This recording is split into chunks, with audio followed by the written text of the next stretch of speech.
Shalom Bapak Ibu semua, mari sebelum kita mulai KPA online hari ini, mari kita berdoa terlebih dahulu.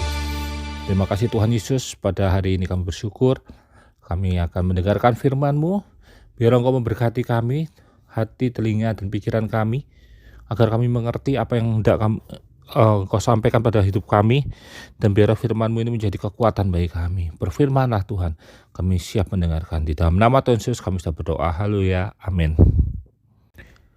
Shalom Bapak Ibu semua, hari ini kita akan bicara tentang gadis-gadis yang bijaksana dan gadis-gadis yang bodoh dalam Matius 25 ayat 1-13 sesuai seri dari perempuan-perempuan Yesus yang terkenal.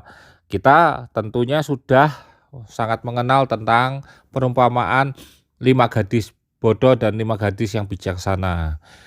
Firman Tuhan demikian. Pada waktu itu, hal kerajaan surga seumpama 10 gadis yang mengambil pelitanya dan pergi menyongsong mempelai laki-laki. 5 diantaranya bodoh dan 5 bijaksana. Gadis yang bodoh itu membawa pelitanya tetapi tidak membawa minyak. Sedangkan lagi gadis-gadis yang bijaksana itu membawa pelitanya dan juga minyak dalam buli-buli mereka. Tetapi karena mempelai itu lambat tidak datang juga, mengantuklah mereka semua lalu tertidur. Waktu tengah malam terdengarlah suara orang berseru, mempelai datang, songsonglah dia. Gadis itu pun bangun semua lalu membereskan pelita mereka. Gadis-gadis yang bodoh berkata kepada gadis-gadis yang bijaksana, berikanlah kami sedikit dari minyakmu sebab pelita kami hampir padam. Tetapi jawab gadis yang bijaksana itu, tidak, nanti tidak cukup untuk kami dan untuk kamu. Lebih baik kamu pergi kepada penjual minyak dan beli di situ. Akan tetapi, waktu mereka sedang pergi untuk membelinya, datanglah mempelai itu. Dan mereka yang telah siap sedia masuk bersama dengan dia ke ruang perjamuan kawin, lalu pintu ditutup. Kemudian datang juga gadis-gadis yang lain itu dan berkata, Tuan, Tuan, bukakanlah kami pintu. Tetapi ia menjawab, aku berkata kepadamu, sesungguhnya aku tidak mengenal engkau. Karena itu berjaga-jagalah, sebab kamu tidak tahu akan hari maupun akan saatnya. Bapak Ibu semua, tentang perumpamaan ini sudah sering kali dikhotbahkan.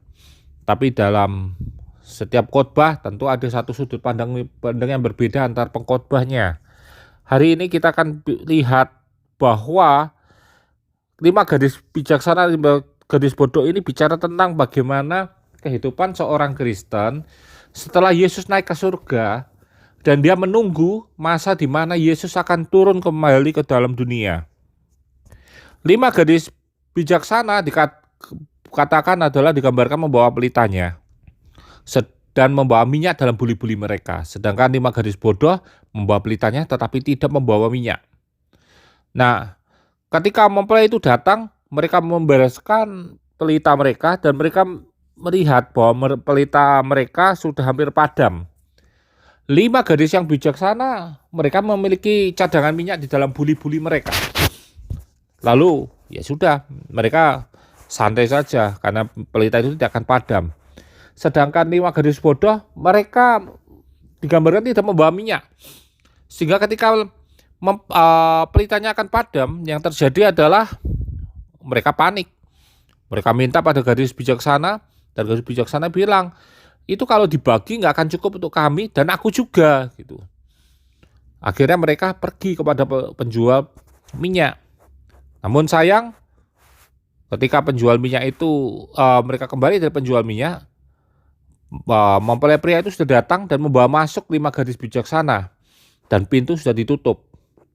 Pintu perjamuan kawin sudah ditutup dan ketika mereka menggedor sudah dikatakan sama mereka, sama tuan-tuan itu, bahwa mereka tidak mengenal si gadis-gadis bodoh itu.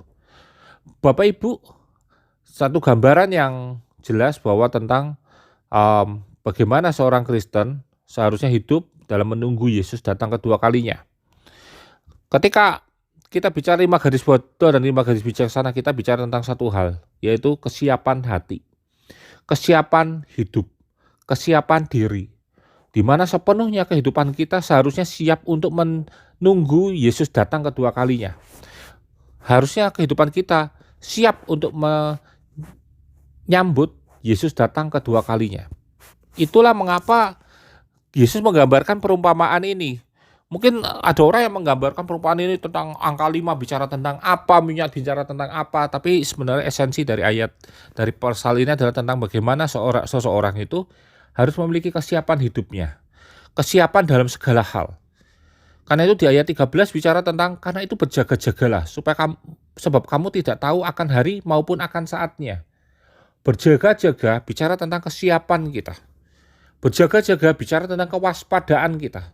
Apa yang harus kita persiapkan dalam hidup ini supaya kita tetap bisa masuk dalam perjamuan nikah, tetap bisa masuk dalam kerajaan surga. Dikatakan bahwa pelita itu tidak boleh padam untuk masuk di sana. Kalau mereka mau padam, mereka harus memiliki minyak dalam buli-buli yang kemudian bisa menjadi sumber tenaga, energi baru untuk pelita tersebut. Artinya dalam kehidupan kita digambarkan seorang yang siap untuk menunggu Yesus datang kedua kalinya adalah orang yang tetap menjadi terang dalam kehidupannya. Ada kehidupan, ada cahaya. Seperti dalam hutan yang gelap, ketika kita melihat ada seberkas cahaya, kita yakin bahwa di situ ada kehidupan. Karena cahaya hanya bisa dibuat oleh seorang manusia yang kemudian ketika dia tinggal di satu tempat, dimanapun dia akan berusaha untuk membuat cahaya tersebut. Cahaya bisa banyak hal dalam kehidupan kita. Bisa bicara tentang kehidupan yang tetap berfungsi, tetap berguna, kehidupan yang tetap memiliki arti, hidup yang lebih hidup. Dalam perikop Matius 25, jika dikatakan tentang kesiapan hati, kewaspadaan hidup, kita sedang bicara tentang bagaimana kita menjadi seorang yang tetap memiliki kehidupan yang beriman dalam Tuhan. Nah, seorang Kristen tidak lagi bicara tentang bagaimana dia mencukupi kehidupannya sendiri, tapi bagaimana kehidupannya itu kemudian bercahaya, kemudian kehidupannya itu berguna dalam kehidupan sehari-hari. Seorang Kristen Tuhan tuntut untuk memiliki kemampuan dan kesiapan hati, kemampuan diri untuk berjaga-jaga. Jika kita melihat Matius 24 itu bicara tentang bagaimana akhir zaman akan ada.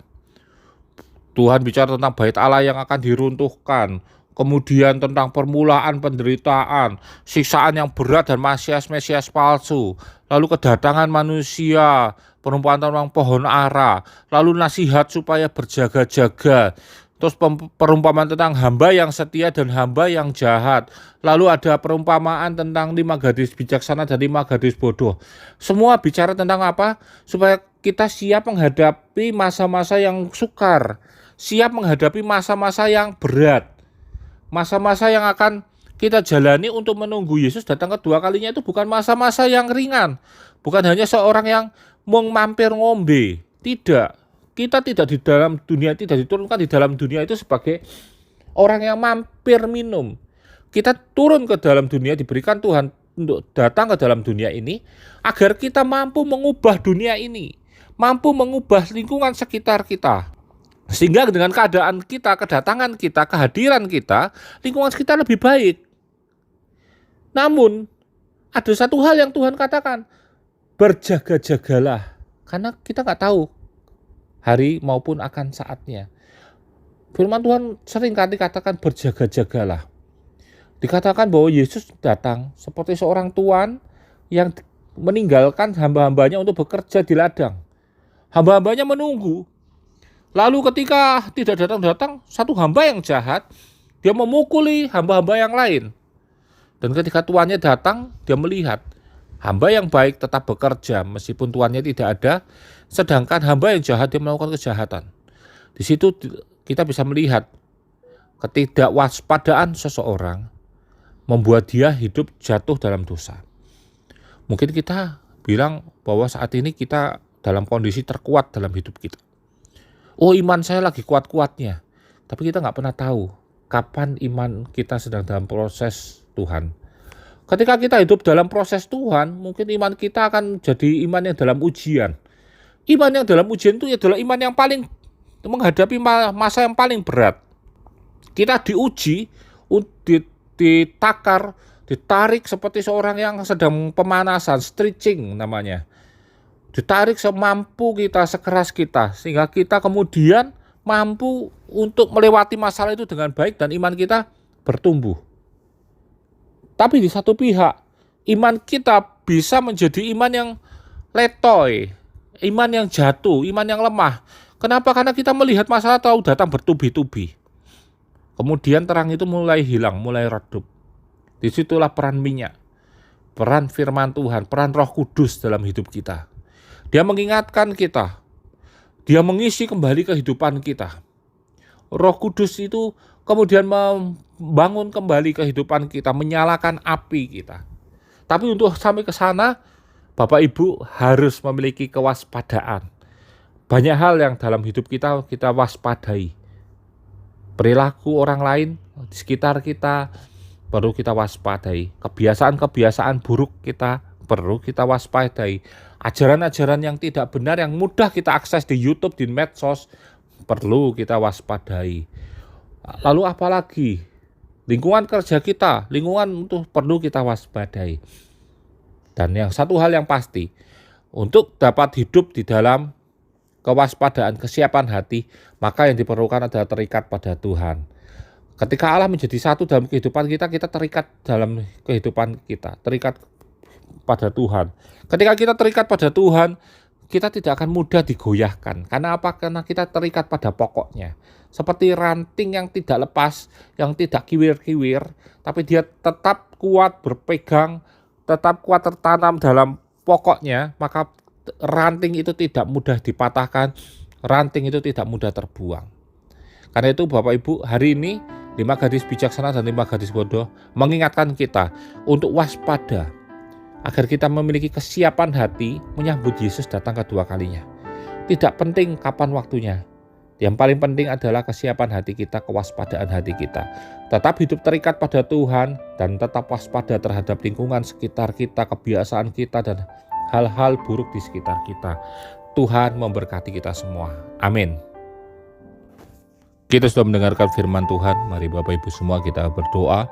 Terima kasih Tuhan Yesus, pada hari ini kami bersyukur Engkau mengajarkan kami, mengingatkan kami agar kami memiliki kesiapan hati, kesiapan hidup, sehingga kami tetap di dalam Engkau dan Engkau menemukan kami tetap memiliki iman yang teguh, hidup yang benar di dalam Engkau.